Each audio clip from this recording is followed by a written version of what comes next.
남북에서 설교하는 분명한 목적이 있었습니다. 그것은 관산교회 모든 성도들이 이 복음 위에 굳게 서서 세상 어떤 풍파에도 또 내 삶에 일어나는 어떤 일들 속에서도 흔들리지 아니하고 이 믿음을 굳게 지키고 살았으면 하는 마음에서 그래서 한 달 동안 내내 복음에 관한 설교를 했습니다. 사실 오늘 우리가 읽은 고린도전서를 보면 교회 안에 많은 문제가 있습니다.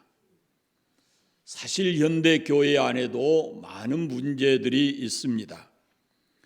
그래서 다루고 싶지 않는 부분도 건너뛰고 싶은 부분도 많이 있습니다. 그러나 고린도전서를 결코 가볍게 다룰 수 없는 것은 그 속에 아주 중요한 말씀들이 담겨져 있기 때문에 그렇습니다. 고린도전서의 주제가 무엇이냐라는 데는 다소 의견의 차이가 있지만 그래도 핵심 주제는 이 교회의 핵심 메시지가 복음이어야 된다라는 것을 말씀하고 있는 겁니다. 고린도 교회가 10여 가지의 문제들로 다투고 이렇게 해결되지 않고 있었지만 그러나 이런 문제들보다 더 중요한 것이 복음이다. 예수 그리스도의 십자가의 죽음과 부활이다라는 것을 말씀한 것입니다. 그러니까 교회가 다양한 문제를 안고 있지만 그런 문제를 풀어가는 데 있어서 가장 중요한 해법이 예수 그리스도의 복음이라고 하는 사실입니다. 고린도전서는 각 장마다 이렇게 한 가지 문제씩을 이렇게 다루고 있습니다.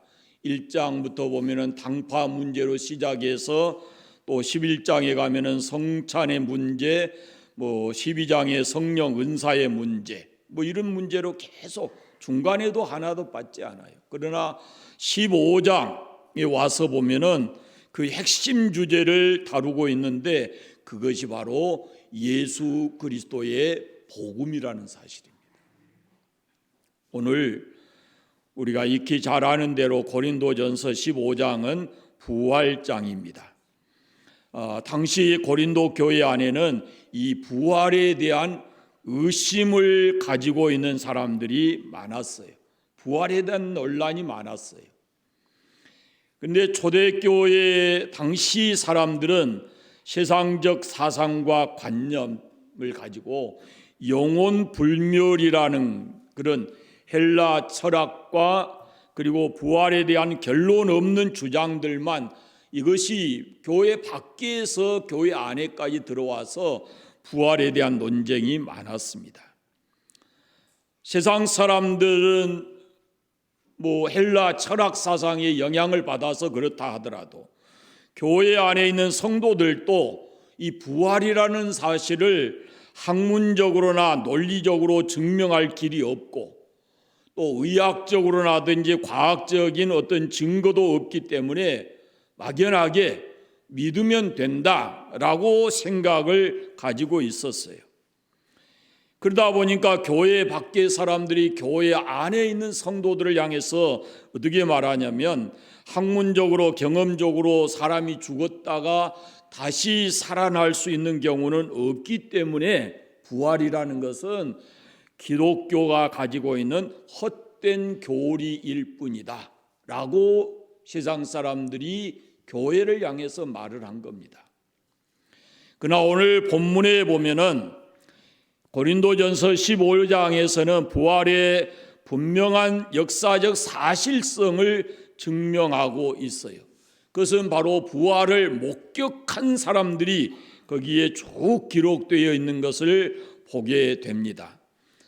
죽은 사람이 다시 살아나는 것이 학문적으로나 의학적으로 또 인간의 경험적으로 불가능한 일이었지만 죽었다가 사흘 만에 부활하신 예수 그리스도를 직접 목격한 증인들이 이렇게도 많다라고 얘기를 하는 거예요. 그러면서 사도 바울이 자신을 비롯해서 12 제자와 500여 형제에게 예수님이 부활하신 예수님이 보였다라고 말씀하고 있습니다. 그래서 바울은 부활은 인간적 논리 또 경험이 없어서 부인한다고 해서 부인되어지는 것이 아니다라고 말씀하고 있어요. 부활에 대한 확실한 증거를 고린도전서 15장 58절 이 긴 절을 통해서 증거하고 있습니다. 여러분, 우리는 예수 그리스도의 부활을 믿습니다. 그러나 부활이라고 하는 것은 우리 신앙의 반쪽입니다. 반쪽. 그러면은 다른 반쪽은 뭘까요? 예수 그리스도의 부활이 복음의 반쪽이라면 또 다른 반쪽은 뭐겠어요? 십자가의 죽음입니다. 그것이 바로 죽음이에요. 로마 시대 때부터 전해져 내려온 유명한 말이 있어요. 메멘토 모리라고 하는 말이에요. 그것은 죽음을 기억해야 된다라는 말인데 두 가지 그 의미를 가지고 있어요. 첫째는 뭐냐면 전쟁에 나가서 승리하고 돌아온 군인들이 그 승리의 축배를 드는데 그럴 때 우리 같으면 그 승리를 자축하기 위해서 뭐 여러 가지 건배를 할 때 말을 하지 않겠어요? 그런데 이 사람들은 뭐라고 그러냐면은 그때 메멘토 모리 이렇게 얘기를 하는 거예요. 죽음을 기억하라 그런 말이에요. 지금은 우리가 전쟁에 살아남아서 승리하고 이렇게 술잔을 높이 들고 있지만 우리도 언젠가는 전쟁에 나가서 죽을 수 있다라는 것을 생각하라는 거예요. 또 하나가 뭐냐면은 전쟁에서 이기고 승리하고 돌아올 때 포로로 잡혀온 사람들이 있어요. 노예들. 그 노예들이 뒤따라오면서 이렇게 얘기하는 거예요. 메멘토 모리 하고 노예들이 그렇게 얘기를 하는 겁니다. 그건 뭐냐면은 당신들도 죽을 날이 올 겁니다. 그 말이에요. 지금 승리해서 뭐 이렇게 기쁘게 얘기하고 있지만 당신들에게도 반드시 죽음이 온다라는 것을 얘기하는 겁니다. 그러니까 본인들을 향해서 하든지 다른 사람을 통해서든지 반드시 사람이 죽는다라는 것을 잊지 말라는 거예요. 그럼 우리 기독교에 있어서 이 메멘토모리라는 것은 두 가지 의미가 있는데요. 장차 죽는다는 의미와 이미 죽었다는 의미가 있어요. 자, 3절 말씀을 보세요. 3절 말씀에 보면은 중간쯤에 이렇게 돼 있어요. 마지막 부분에 그리스도께서 우리 죄를 위하여 죽으시고 장사 지낸 바 되셨다가라고 합니다. 예수 그리스도께서 죽으신 이유가 뭐예요? 우리 죄를 위하여 분명하게 기록하고 있습니다. 예수 그리스도는 우리 죄를 위하여 죽으셨다라고 하는 겁니다. 성경에서 이것을 가리켜서 화목제물, 속죄의 제물 이런 표현을 합니다. 속죄의 제물이라는 뜻은 하나님의 진노를, 죄에 대한 하나님의 진노를 진정시키기 위해서, 없애기 위해서 드려진 제물, 그런 말이에요. 그러니까 예수님의 십자가의 죽음은 인간의 죄에 대한 하나님의 진노, 그것을 진정시키는 수단이었다라는 겁니다. 모든 사람은 죄인입니다. 저도 죄인이고 여러분도 죄인입니다. 이 사람은 그 죄 때문에 하나님의 진노를 받게 돼 있어요.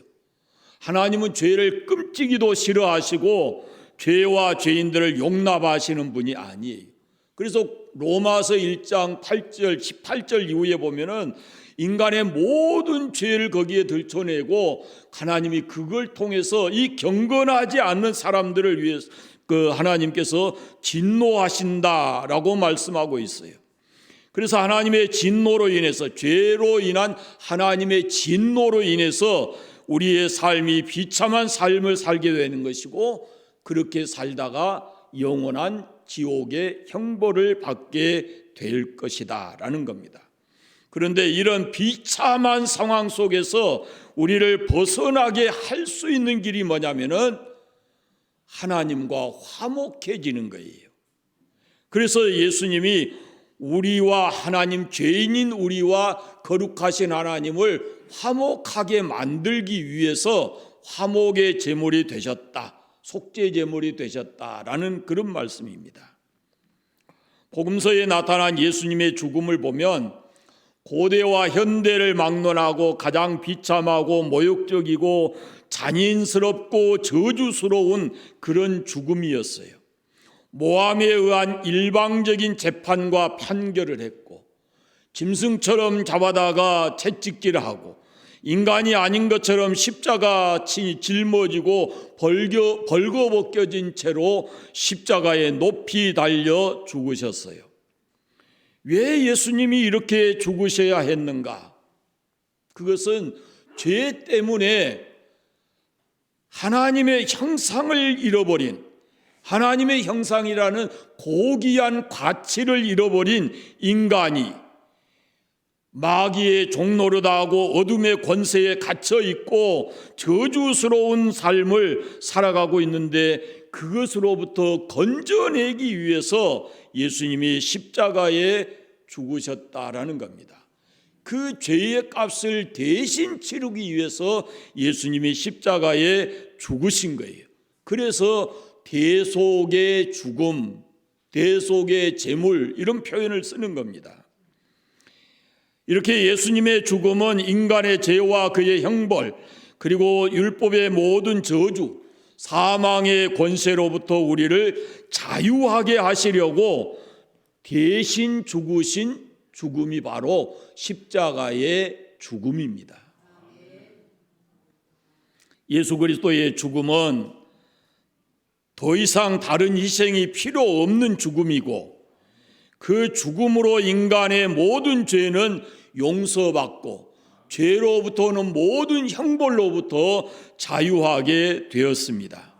그리고 우리에게 하나님의 자녀라는 거룩한 신분을 주셨고, 앞으로는 영원한 나라에서 주님과 함께 영광을 누리는 그런 위치에 우리를 올려놓으신 겁니다. 예수님 부활 이전에 죄를 위한 예수님의 죽음이 먼저 있었다라는 말씀입니다.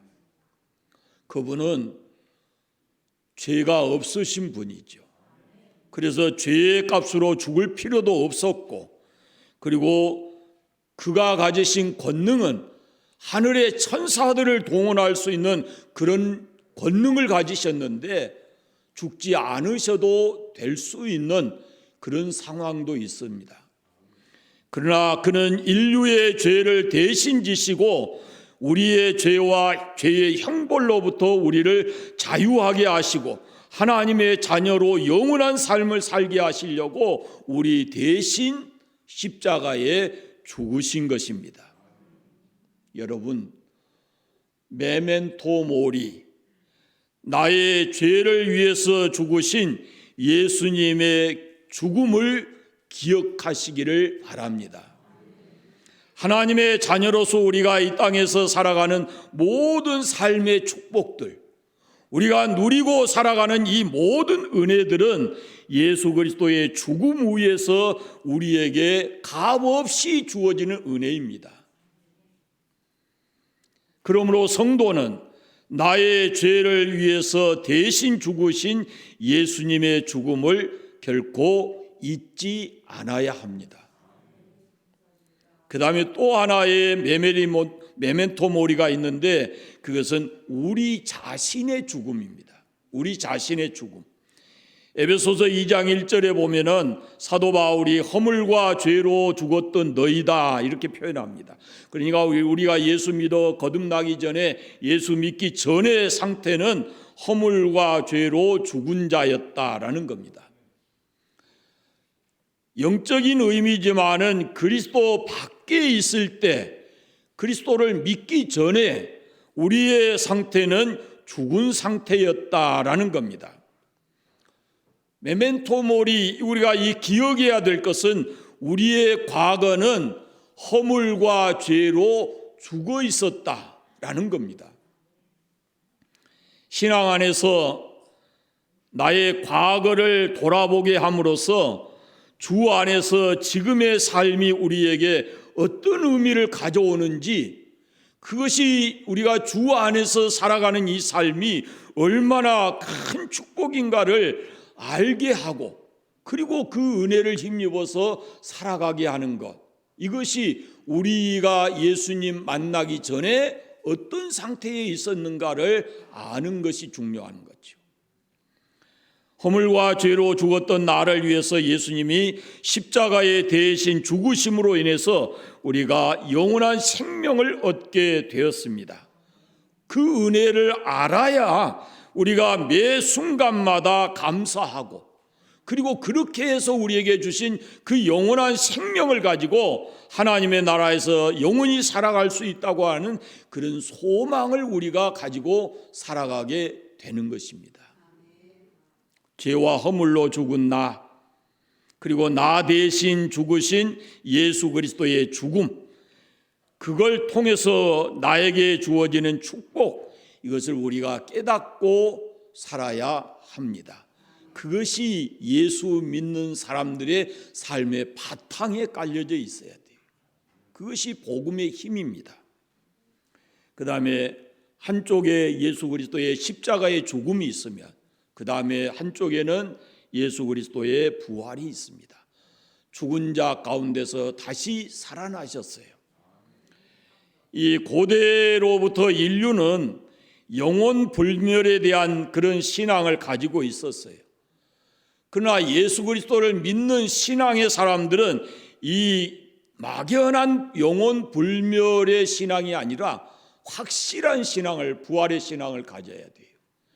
그것이 예수 그리스도를 믿는 사람들에게 반드시 있어야 됩니다. 그 신앙은 뭐냐면은 인류는 반드시 종말이 오고, 그리고 종말에는 십자가에 죽고 부활하셔서 하늘에 올라가신 그 예수님이 다시 이 땅에 심판주로 오셔서 예수 안에 죽은 자들을 살려내고 산 자와 죽은 자를 심판하고, 그리고 영원한 나라가 우리에게 임한다라는 확실한 믿음을 가져야 합니다.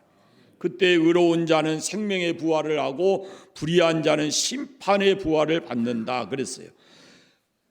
생명의 부활을 한 사람은 영원한 하나님의 나라로, 심판의 부활을 받는 사람은 영원한 형벌의 세계, 우리가 흔히 말하는 지옥으로 가게 되는 겁니다. 그러나 이러한 부활이 실제적으로 존재하는지, 만약에 그것이 존재한다면은 어떻게 믿게 될 것인지에 대한 답이 분명하게 없었어요. 그런데 하나님께서 예수 그리스도를 죽은 자 가운데서 다시 살리심으로 오늘 우리가 이 신앙을 갖는 것이 분명하고 옳은 신앙이라고 하는 것을 증명해 주고 있습니다. 그래서 더 읽어가 보면은 예수님을 가리켜서 부활의 첫 열매 그렇게 표현했어요. 사람은 죽었다가 다시 살아난다는 사실을 처음으로 증명되어진 사건이다라는 그런 말씀입니다. 예수님의 부활은 세상이, 이 땅에 사는 사람이 죽지만 다시 살아난다, 부활한다라는 것을 말씀하고 있고, 또 예수님의 부활은 이 세상이 아닌 하나님의 영원한 나라가 있다라는 것을 우리로 하여금 믿게 하는 것이고, 예수님이 육신을 입고 이 세상에 계실 때는 시간과 공간의 제약을 받으셨지만 부활하심으로 인해서 영원한 생명, 영원한 나라, 천국이 존재한다라는 것을, 그것을 보여주셨다라는 겁니다. 그래서 우리의 신앙에는 이 예수님의 부활을 믿는 신앙이 핵심적 신앙이에요. 그것은 우리가 부활을 믿는 신앙이고 천국이 있는 믿음을 갖는 것이고, 그리고 장차 우리도 그 땅에 가서 이 육신을 벗어버리고 영원한 삶을 산다라는 그 신앙이 바로 예수 그리스도의 부활의 근거를 두고 있거든요. 그래서 이 부활의 신앙을 확실하게 가지시기를 바랍니다. 부활이 그러면은 사람들이 만들어낸 추측이냐, 기독교가 만들어낸 논리적이냐, 그렇지 않습니다. 역사적 사실이라는 것을 증명하고 있어요. 3절부터 11절까지 말씀 보면 십자가와 부활의 증인들이 하나하나 기록되어 있습니다. 부활이 그럼으로써 부활이 허구가 아니고 기독교가 만들어낸 비실제적 논리가 아니고 이것은 역사적으로 존재했던 사실이다라는 것을 증명하고 있어요. 부활의 시간과 장소가 분명해요. 그것은 부활이 실제적 사건이었다는 것을 신앙적으로 증명하는 근거가 되는 겁니다. 그리고 예수님의 신성이 있다라는 것이 확인되는 것이고, 또 하나는 예수님이 부활하심으로 인해서 우리가 믿는 예수님을 통해서 우리의 구원이 완성된다고 하는 확실한 증거를 우리가 갖게 되는 거예요. 여러분, 예수 왜 믿으세요? 예수님 왜 믿으세요? 구원받기 위해서 믿지요. 그 구원받기 위해서는 반드시 뭐가 있어야 되냐면은 부활의 신앙을 가져야 되는 거예요.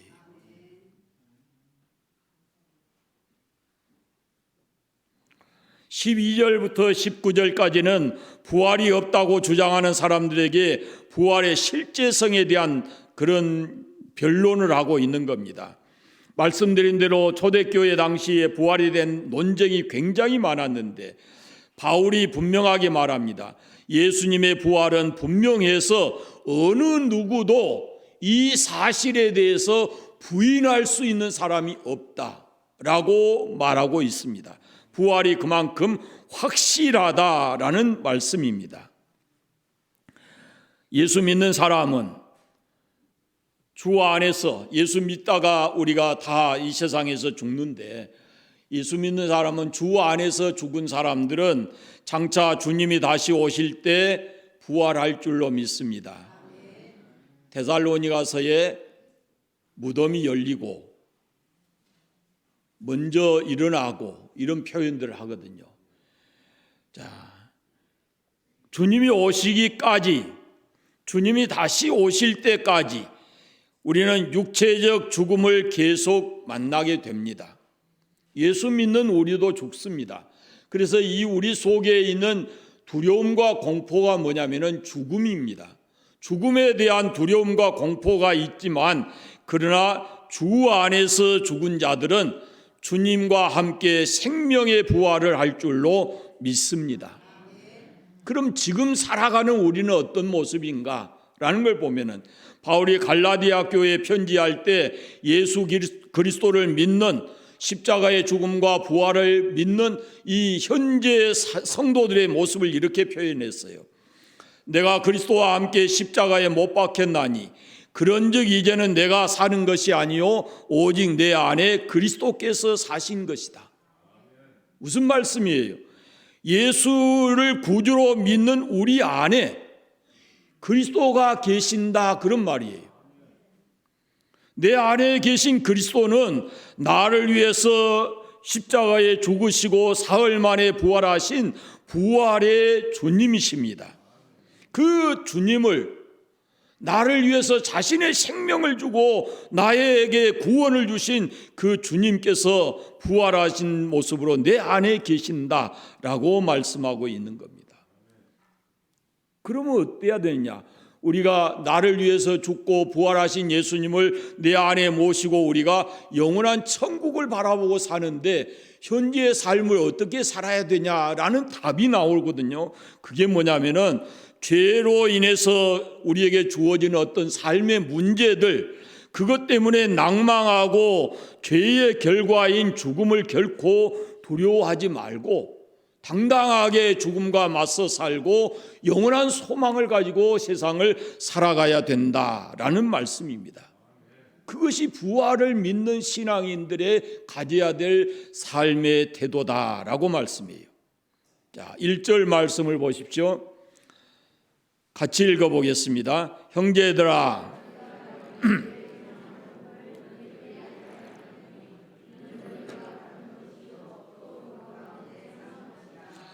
복음을 너희에게 알게 한다 그랬고, 이 복음은 너희에게 전한 복음이고 너희가 이미 받은 복음이고 그 가운데 선 것이다 그랬습니다. 그 바울이 전하는 복음이 바로 3절에 있는 예수 십자가와 부활입니다.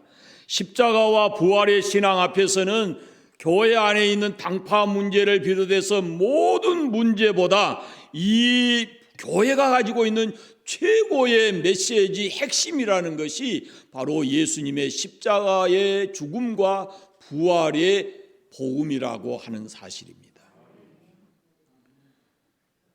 곧 예수님께서 우리 죄를 위해서, 죄를 대속하시기 위해서 십자가에 죽으시고 부활에 우리 영원한 생명을 위해서 부활하셨다라는 것을 믿는 것입니다. 그것이 우리 개개인의 신앙입니다. 우리 개개인이 반드시 가져야 될 신앙이고, 이것이 교회의 시작과 끝이고 교회가 전해야 될 확실한 핵심적 메시지다라는 말씀입니다. 여러분, 우리가 이 복음을 바로 알고 그 복음 위에 굳게 설 때 우리가 건전하고 건강한 신앙의 삶을 살아갈 수가 있습니다. 우리가 알아야 되고 굳게 서야 될 복음이 두 가지인데, 그 첫째는 복음은 예수 그리스도께서 나를 위해서 십자가에서 대속의 죽음을 죽으셨다라는 것이고, 또 하나는 예수님께서 죽은 자 가운데서 다시 살아나셨다. 그것이 우리가 믿어야 되는 복음의 핵심입니다. 그 신앙 위에 우리가 굳게 서야 합니다. 부활하신 예수님을 만난 사도 바울은 예수 그리스도의 십자가의 죽으심과 부활 앞에서는 그 어떤 것도 내세울 게 없다라고 해요. 심지어는 그 예수님을 만난 후에 자기가 세상에서 가장 가치 있는 그런 것도 다 버리고 예수님이 나의 유일한 가치고 삶의 목적이다라고 그가 말하고 있는 겁니다. 여러분, 예수님의 십자가의 죽음과 부활의 복음을 확실하게 믿으시고, 여러분 세상의 어떤 것 때문이라도 그 십자가 부활의 신앙을 놓지 않기를 바랍니다. 한 달 동안에 말씀드린 복음에 대한 말씀을 정리하면 간단히 이렇습니다. 복음은 이 땅에 오신 하나님의 아들 예수 그리스도입니다. 복음의 내용은 예수 그리스도의 십자가의 죽으심과 부활입니다. 이 복음을 믿는 사람들을 가리켜서 복음의 사람이라고 할 수 있습니다. 그리고 이 복음의 사람은 예배를 최우선의 가치에 두고 살아야 합니다. 그리고 우리가 회복해야 될 예배는 감사가 살아있는 예배, 아멘이 회복되는 은혜, 그 예배, 그리고 찬송이 살아있는 예배로 회복이 돼야 되는 겁니다. 복음의 사람이 되시고, 그리고 복음에 합당한 예배자로서의 삶을 살아가시고, 여러분 속에 진정한 예배가 다시 회복될 수 있기를 바랍니다. 기도하겠습니다. 감사합니다. 하나님 아버지, 2023년 복음의 사람 예배자로 살게 하소서라는 주제 아래 한 달 지나도록 주 예수의 복음을 전했습니다. 사랑하는 모든 성도들이 이 복음을 믿고 복음 위에 굳게 서고, 그리고 흔들리지 않는 신앙을 가지고 살아가게 하여 주시옵시고, 복음의 사람으로서 예배가 최우선의 가치이며, 그리고 하나님이 기뻐하시는 예배자로 살아갈 수 있는 우리 모든 성도들 되게 하여 주옵소서. 특별히 우리 관산교회 예배가 감사가 살아있는 예배가 되게 하시고, 아멘이 회복되는 예배가 되게 하시고, 찬송이 힘있게 살아있는 그런 예배가 되게 하여 주시옵소서. 우리 모든 성도들이 이 복음 위에 굳게 서서 복음에 합당한 삶을 살아가도록 은혜 베풀어 주시기를 간절히 원하옵고, 예수 그리스도의 이름으로 기도드립니다. 아멘.